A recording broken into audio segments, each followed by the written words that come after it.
Most people live their entire lives quietly asking a question they never say out loud. Do you like me? They ask it with their tone. They ask it with their silence. They ask it every time they say yes when they want to say no. And if you're watching this, it's because something inside you is breaking. You feel it when you hesitate before speaking. You feel it when you replay conversations in your head. You feel it when you do everything right and still feel invisible. You're tired, not physically but spiritually. You're tired of being polite, tired of being agreeable, tired of shrinking yourself so other people stay comfortable.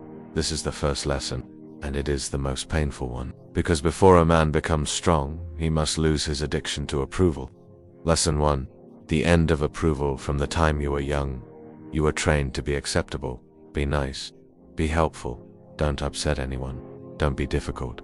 You learned that love and safety came from being easy to deal with, so you adapted. You became smooth, predictable, safe. But here's the truth most people never admit. Approval is not love. Approval is control. The moment you need people to like you, they own you. They own your words. They own your reactions. They own your decisions. You start choosing comfort over truth, peace over progress, belonging over self-respect, and slowly you disappear. The shift begins when you realize something uncomfortable. Your kindness was never a choice. It was fear wearing a smile, fear of conflict, fear of rejection, fear of being misunderstood. A man who is truly good is not good because he is harmless. He is good because he could be dangerous and chooses restraint.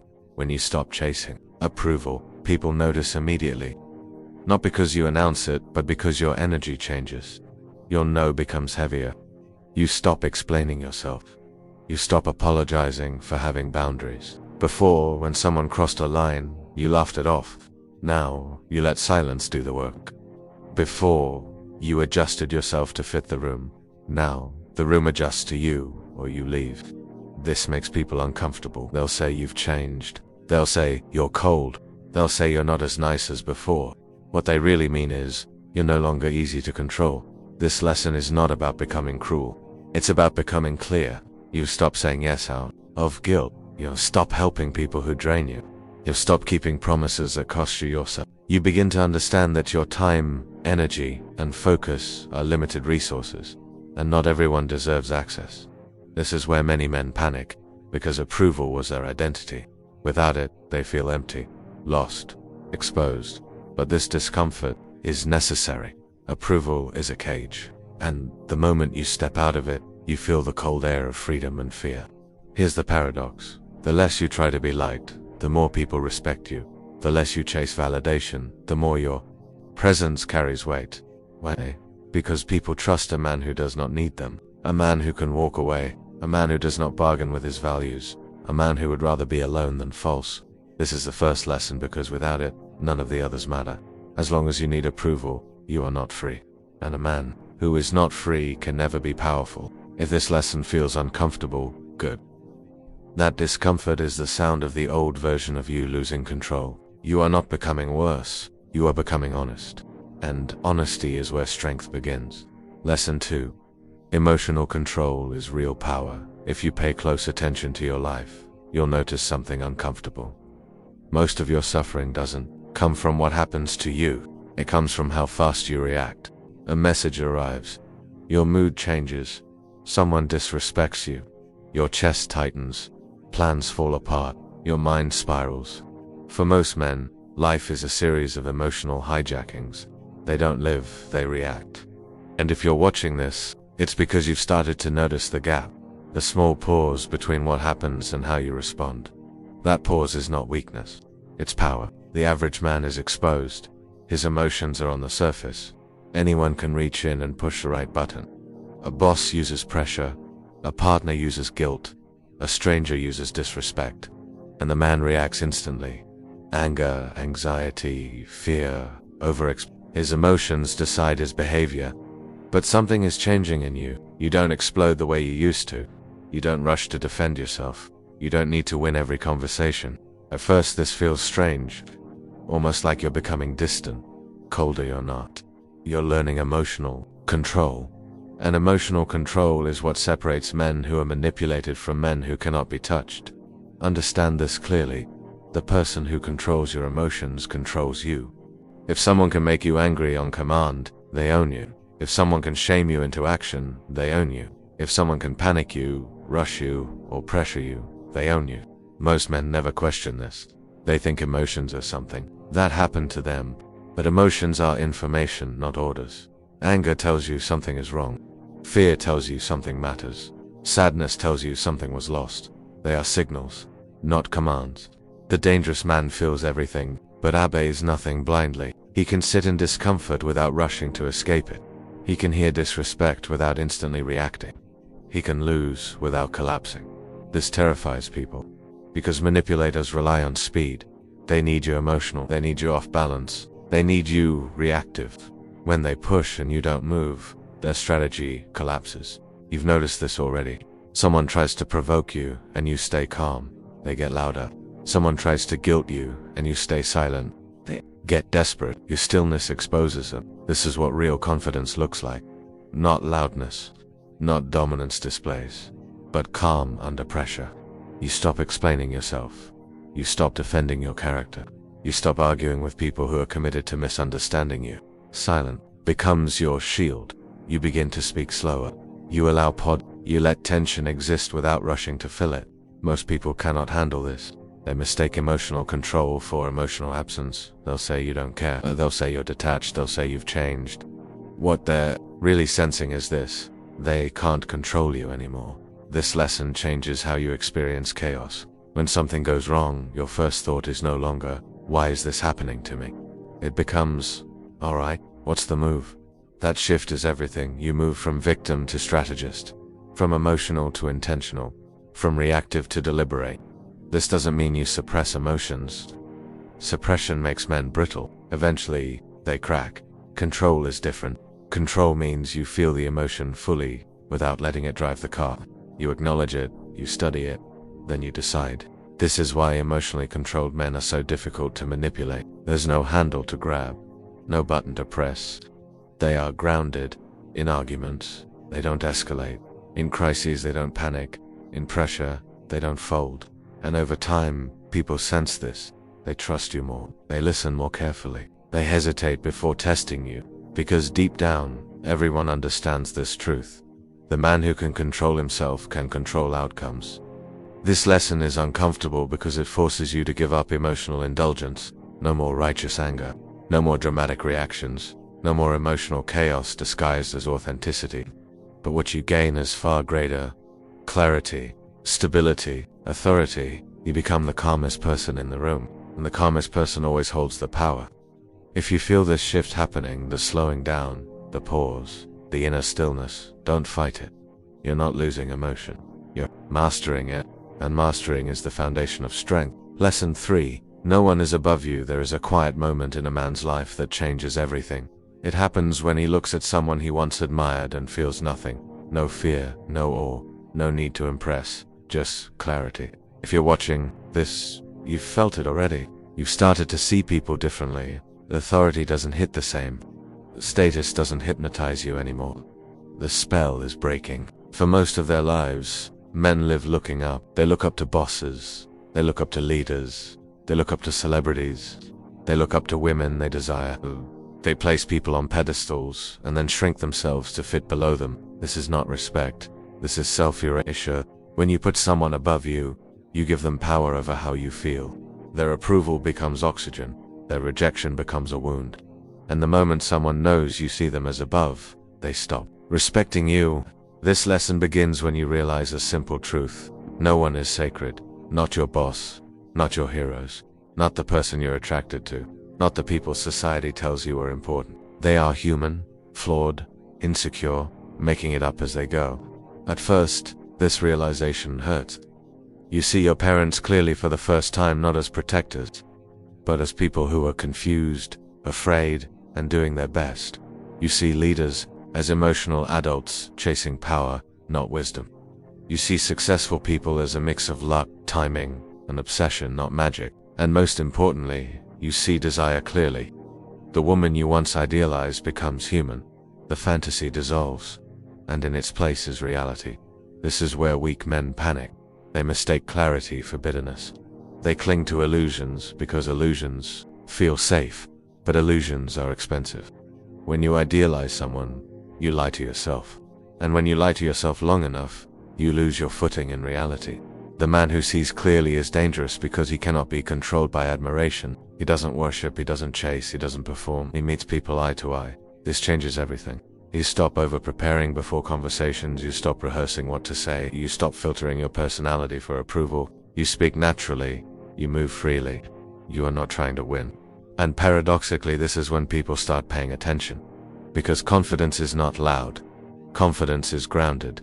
A man who doesn't see himself as beneath anyone does not rush, he does not beg, he does not over. He listens, he observes, he chooses. This lesson applies everywhere. At work, you stop seeing your boss as a judge and start seeing leverage, incentives, and pressure points. In relationships, you stop pedestalizing attraction and start leading with honesty in life. You stop waiting for permission. You realize no one is coming to validate your path. And that's not depressing, that's freedom. Once you remove the pedestal, comparison dies. You stop measuring yourself against others. You stop envying, you stop resenting. Because envy only exists when you believe someone else is above you. When you see people as equals or simply as humans, comparison loses its grip. This is when your posture changes, your voice steadies, your presence sharpens. You are no longer impressed by titles. You are no longer intimidated by confidence displays. You are no longer hypnotized by charm. You see the cracks. And when you see the cracks, you stop feeling small. This doesn't make you arrogant. Arrogance comes from insecurity. This makes you solid. You respect people, but you don't worship them. You learn from others, but you don't submit your identity. You admire skill, but you don't surrender self-worth. This lesson is uncomfortable because it removes fantasy. Although fantasy is comforting, reality is demanding. But reality gives you something fantasy never can: ground. A man who is grounded cannot be shaken by status games. He cannot be manipulated by admiration. He cannot be controlled by shame. He knows who he is. And once you know who you are, no one stands above you. Not because you're better, but because you're awake. Lesson 4. Silence is a weapon. There is a moment when a man realizes he has been talking too much, explaining himself, defending his choices, sharing plans that never needed witnesses. If you're watching this, you've already felt the shift. You don't feel the urge to speak the way you used to. You don't need to announce what you're doing. You don't need to be understood by everyone. The noise is falling away. Most people treat words like loose change. They spend them without thinking. They reveal their fears, intentions, and weaknesses freely. And then they wonder why they are predictable, why they are easy to read, why life keeps outmaneuvering them. This lesson begins with a hard truth. The more you talk, the less power you have. Every word reveals something. Every explanation gives leverage. Every emotional confession hands someone a map. Silence, on the other hand, gives nothing. When you stop filling the space, people start revealing themselves. They talk more, they explain, they expose intentions without realizing it. You'll listen, and listening is not passive. Listening is control. You start to notice how uncomfortable people get around silence. They rush to fill it. They assume it means judgment, anger, or dominance. But silence doesn't mean any of those things. It means you are not reactive. This alone shifts how people treat you. In conversations, you speak less, but what you say lands heavier. You don't argue every point. You don't correct every misunderstanding. You let people sit with what they said. This makes you harder to manipulate. Manipulation depends on information. It depends on emotional leaks. It depends on predictable reactions. When you remove those, manipulators lose interest. You've noticed this. People who used to provoke you stop trying. People who used guilt grow frustrated. People who thrived on drama feel uncomfortable around you. Your silence starves them. This lesson is not about becoming cold or antisocial. It's about becoming deliberate. You still speak, but with intention. You stop announcing goals before they're built. You stop sharing struggles with people who cannot help you. You stop narrating your life for an audience that isn't invested. Instead, you work quietly. This is where real progress happens. When no one is watching, you move faster. When no one is commenting, you focus deeper. When no one knows your plans, there is no pressure to perform. Silence becomes a shield. People can't sabotage what they don't know. They can't envy what they can't see. They can't interfere with what you keep private. There is also a psychological shift that happens inside you. When you stop talking, you start thinking better. Your thoughts sharpen, your emotions settle, your decisions become cleaner. Noise scatters attention, silence gathers it. You also stop needing validation. When no one is clapping, you learn to trust yourself. When no one is watching, you discover your real motivations. This builds something rare, internal authority. People sense it. They may not know why, but they feel it. You become harder to read, harder to predict, harder to categorize. Mystery returns. In a world where everyone overshares, restraint becomes power. This applies everywhere. In conflict, the person who speaks least often wins. In negotiation, silence forces the other side to reveal their hand. In life, privacy protects momentum. This lesson also teaches you discernment. Not everyone deserves access to your inner world. Not every emotion needs expression. Not every thought needs a voice. You stop using words to soothe anxiety. You stop talking to feel important. You stop explaining to feel safe. You speak because it serves a purpose. And when you do speak, people listen, because they know you don't waste words. Silence also changes how you experience yourself. You become comfortable alone with your thoughts. You stop fearing stillness. You stop needing distraction. This is where strength consolidates. A man who can sit in silence can face pressure without folding. A man who controls his words controls perception. A man who doesn't leak information cannot be easily attacked. This lesson is subtle, but it is foundational.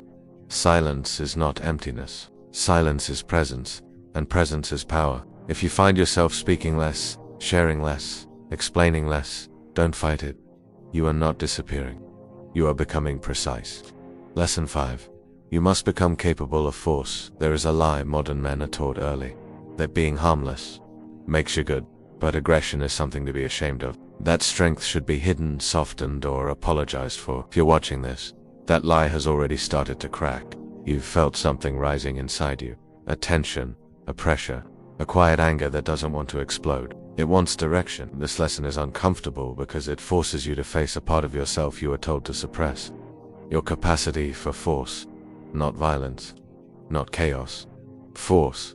Force is the ability to impose will when necessary, to protect boundaries, to end threats, to act decisively when words fail. A man without the capacity for force is not peaceful. He is fragile. Peace without power is submission.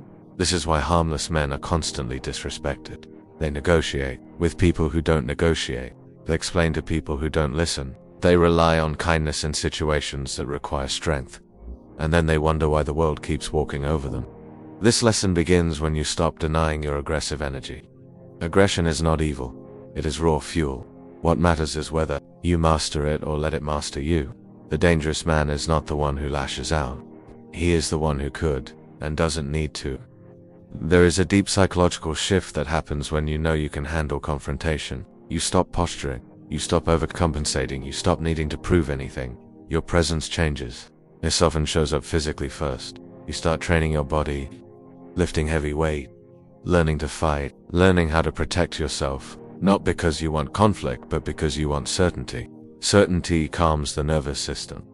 A man who knows he can handle himself does not panic. He does not escalate. He does not fold under pressure. He becomes calm. This is why disciplined strength creates gentleness. The loudest men are usually the weakest. They bark because they're afraid. The quiet man who carries force does not need noise.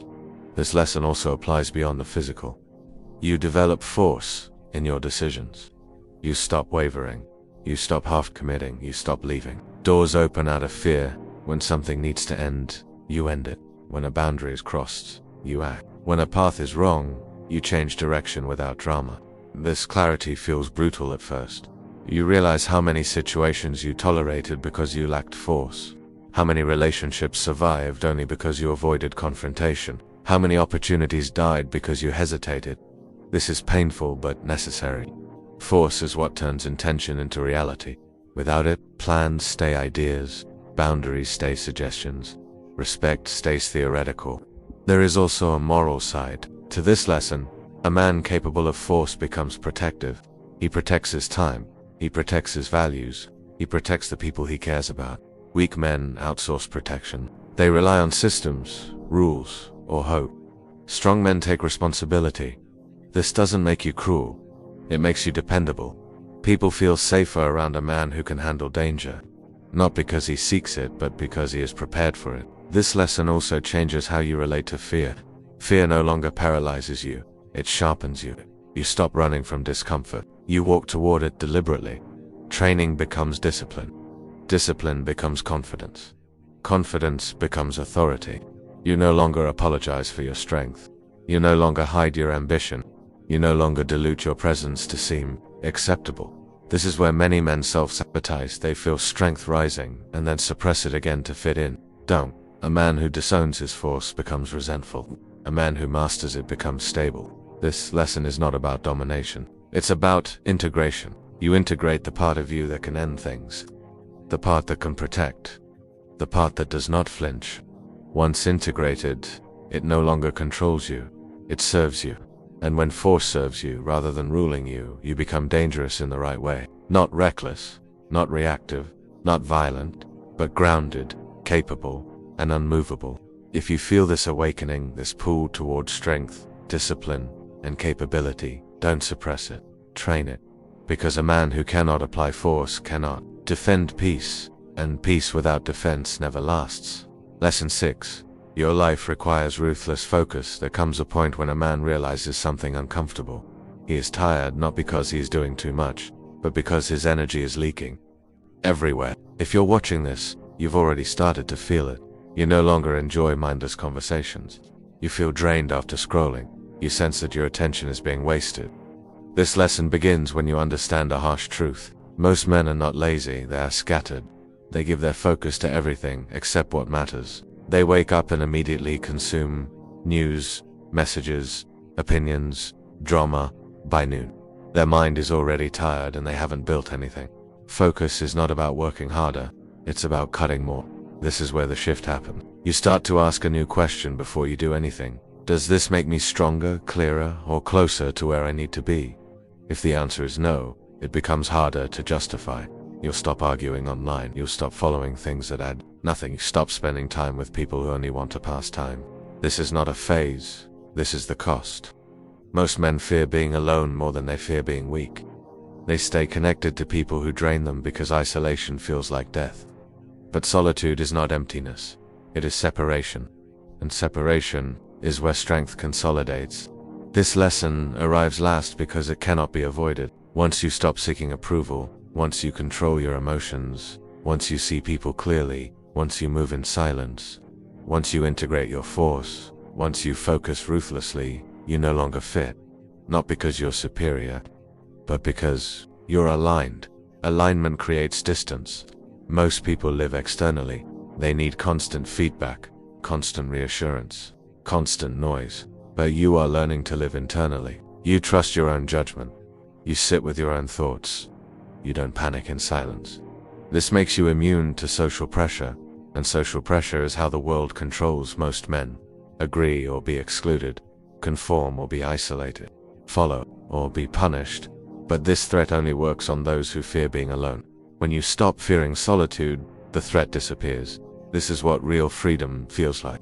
You can speak honestly because you're not afraid of losing approval. You can leave situations that no longer serve you. You can disappoint people without collapsing. This terrifies those who depend on external validation. They will say you've changed. They will say you're distant. They will say you're cold. What they mean is, you no longer need us to feel whole. Solitude sharpens you. When you are alone, you see patterns clearly. You hear your intuition without interference. You stop absorbing other people's chaos. This is where your best ideas form. Your clarity returns. Your discipline strengthens. History is full of men who did their greatest work in isolation, not because they hated people, but because they needed space from influence. Influence blurs direction. Solitude clarifies it. This lesson is heavy because loneliness will test you. There will be nights where silence feels loud, moments where doubt whispers, days where connection seems easier than truth. This is where most men turn back. They soften, they compromise, they return to comfort. But comfort always demands a price. The man who cannot be alone will always be controlled by those who offer company. You are learning to be complete within yourself. This does not mean you reject connection. It means you no longer depend on it. People are welcome but not required. This is sovereignty. You become selective with relationships. You choose quality over quantity, depth over familiarity. You stop chasing. You stop forcing bonds that don't align. And slowly, something changes. People who respect strength find you. People who value substance stay. People who need control leave. This is not loss. This is filtration. The man who accepts solitude becomes unshakable. He cannot be cancelled. He cannot be shamed into silence. He cannot be pressured into submission, because his foundation is internal. This lesson completes the transformation. You are no longer driven by fear of rejection. You are no longer distracted by noise. You are no longer dependent on the herd. You stand alone, not isolated, but whole. And from that place, you choose. You choose who enters your life. You choose what deserves your energy. You choose the direction of your future. This is the price of strength. And it is worth it, because a man who can stand alone can stand anywhere.